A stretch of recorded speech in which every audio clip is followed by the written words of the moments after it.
अपना साथ नहीं जोड़ पाएंगे जब तक हम जन्म और मरण में फंसे ही रहेंगे। ऐसी कोई ताकत नहीं है जो हमें जन्म मरण से निकाल सके, मात्र सतगुरु, शब्द गुरु के अलावा। अगर शब्द गुरु हमें मिल गया जीते जी, तब तो समझ लो कि हमारा काम बन जाएगा। अगर शब्द गुरु हमें नहीं मिला तो भले हमने कितने ही गुरु क्यों ना किए हों, वो गुरु हमें पार नहीं कर सकते।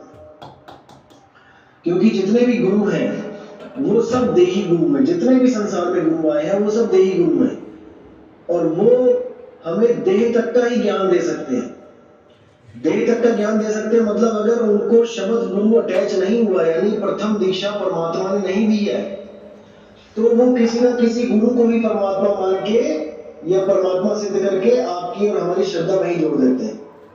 आप किसी भी पंथ में चले जाओ, कहीं भी चले जाओ, वहां पर आपको गुरुओं की श्रृंखला दिखाई जाएगी कि ये गुरु पहले गुरु है, ये दूसरे, ये तीसरे, ये चौथे, ये पांचवें। ऐसे ही उनकी दीवारों पे फोटो लगी मिलेगी गुरुओं की, और आपको बोला जाएगा कि यही सतगुरु हैं, ये प्रथम सतगुरु है, ये दूसरे सतगुरु है, ये तीसरे सतगुरु है। तो मैं बस यही कहना चाहता हूं कि भाई, क्या गुरु भी कभी बदल जाता है कि ये पहला सतगुरु है, ये दूसरा सतगुरु है, ये तीसरा सतगुरु है? सतगुरु तो एक है, परमात्मा तो एक है। परमात्मा कभी बदलता नहीं है। परमात्मा सदा सदा एक रस अखंड अविनाशी है।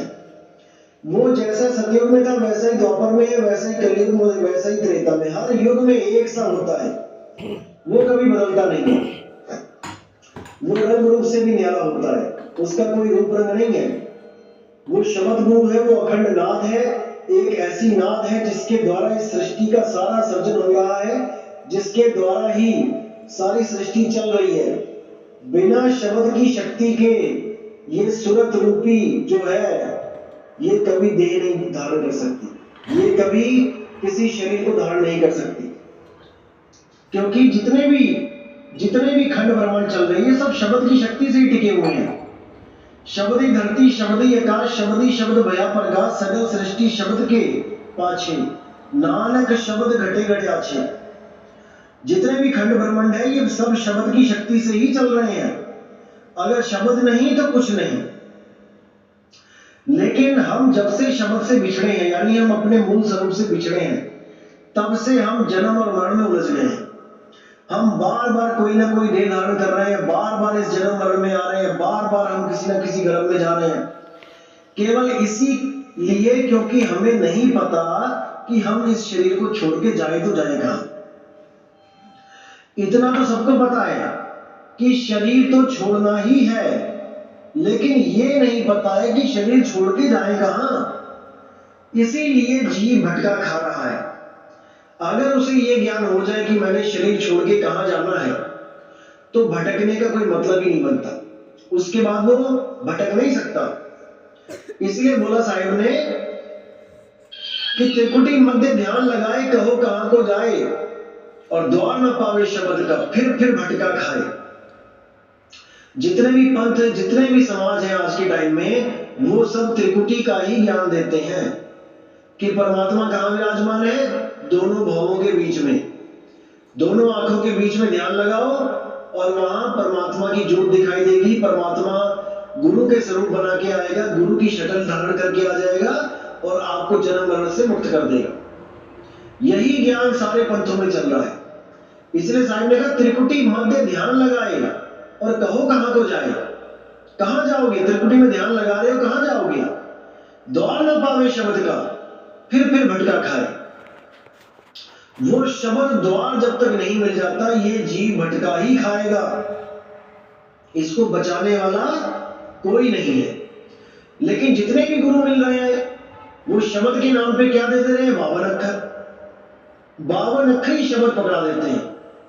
उनको जपता हुआ जीव बेचारा सोचता है कि मेरे गुरु ने मुझ पर दया करके मुझे शब्द का रखाव कराया है, शब्द का भेद दिया है, और वो उन 52 अक्षरों वाले शब्द को जपता 84 में चला जाता है। अगर अच्छा संस्कारी जीव है, मीट मांस दारू उससे दूर है, तब तो भले परमात्मा दोबारा मौका दे दे, इंसानी चोला दे दे। लेकिन कई लोग होते हैं जो गुरु धारण करके भी मीट मांस दारू तंबाकू बीड़ी जर्दा नहीं छोड़ पाते हैं, उनको तो वापस जाना ही पड़ेगा 84 में। उनको बचाने वाला कोई नहीं है, चाहे वो चेला होए, चाहे वो गुरु होए, चाहे वो कोई शिष्य होए, चाहे वो साधु होए, चाहे महंत होए, चाहे महात्मा है, कोई भी होए, जो कबीर साहब के उसूलों पे नहीं टिक पाया उसको मुक्ति नहीं मिल सकती, चाहे कितने ही सफेद कपड़े, लाल कपड़े, पीले कपड़े पहन के बैठा है। इसलिए साहब ने बार बार समझाया कि वो शब्द विदेही है भाई, वो देही शब्द नहीं है। शब्द शब्द सब कोई कहे वह तो शब्द विदेह, और जीवा पे आवे नहीं, निरख परख कर ले। वो शब्द जीव पे नहीं आता है, ना होठों पे आता है, ना कंठ पे आता है, ना दांतों से चलता है, ना जीवा पे आता ही नहीं है, मुख का उसका काम ही नहीं है। इसलिए साहब ने बोला कि जहां लग वाणी मुख प्रकाशा, तहां लग काल करे सब ग्रासा। जितने भी नाम इस मुख से बोले जाने वाले हैं, जब तक आप इनका जाप कर रहे हो, आप काल के अंदर ही हो, आप काल के मुंह में ही हो। इस गलत फहमी में नहीं रहना है कि आप काल जाल से निकल गए, आपको गुरु ने नाम दे दिया, ऐसा बिल्कुल नहीं है। साहिब कहते जहां गाहक तहां है नहीं, और है तहां गाहक नहीं, बिन विवेक भटकत फिरे, पकड़ शब्द की चाही। जहां गाहक तहां है नहीं, यानी जहां पे तो भीड़ लगी हुई है, करोड़ों लोग जा रहे हैं, जहां ग्राहक है शब्द का, उस पंथ में शब्द ही नहीं है, उसका भेद ही नहीं है। जहां गाहक तहां है नहीं, और जहां है तहां गाहक नहीं। जहां पे शब्द वेदी गुरु बैठा है, वहां पर उसका कोई ग्राहक ही नहीं है, उधर इक्का दुक्का बंदा ही जा रहा है, क्योंकि ये ज्ञान किसी के समझ में ही नहीं आता जल्दी, इसलिए इसका कोई खरीदार भी नहीं है। जहां गाहक तहां है नहीं, और जहां गाहक तहां है नहीं, हम तहां गाहक नहीं, बिन विवेक भटकत फिरे, पकड़ शब्द की छाई। शब्द की छाई क्या होती है? ये देह है काया, इस काया की होती है छाया। जैसे आपका शरीर है तो आपके शरीर की एक छाया बनेगी, शरीर है तो छाया है, शरीर नहीं तो छाया भी नहीं। इसी प्रकार शब्द की छाई बोला कि शब्द की छाई क्या है? उस सार शब्द का जो छाई है वो क्या है? ये जो अक्षर हमारे निकल रहे हैं, वो सार शब्द एक आवाज रूपी है, धुन रूपी है। उसी एक धुन से हमारे गले से एक आवाज निकलती है, उस धुन के कारण, उस आज्ञा नाम के कारण हमारे गले से एक आवाज निकलती है। ये उसकी छाई है, ये उस शब्द की छाई है, यानी उसकी नकल है, उसका प्रतिबिंब है। अब इसी छाई से आगे 52 अक्षर पैदा हो रहे हैं। जैसे किसी ने बोला आ, तो उसके आगे होठ लगा दिए, पा बन गया। किसी ने बोल दिया टा बन गया। यानी उसी एक आ आकार से, कह आकार से ये सारे 52 अक्षर बन जाते हैं। और साहिब कह रहे हैं कि बिन विवेक भटकत फिरे, पकड़ शब्द की छाही, यानी शब्द को तो नहीं समझ पाए, शब्द का भेद तो प्राप्त नहीं कर पाए, लेकिन शब्द की छाही पकड़ के बैठ गए, शब्द की परछाई पकड़ के बैठ गए। यानी उस शब्द के द्वारा, उस शब्द की वजह से जितने भी शब्द बन रहे हैं उनको पकड़ के बैठ गए, तो इससे कल्याण नहीं होगा।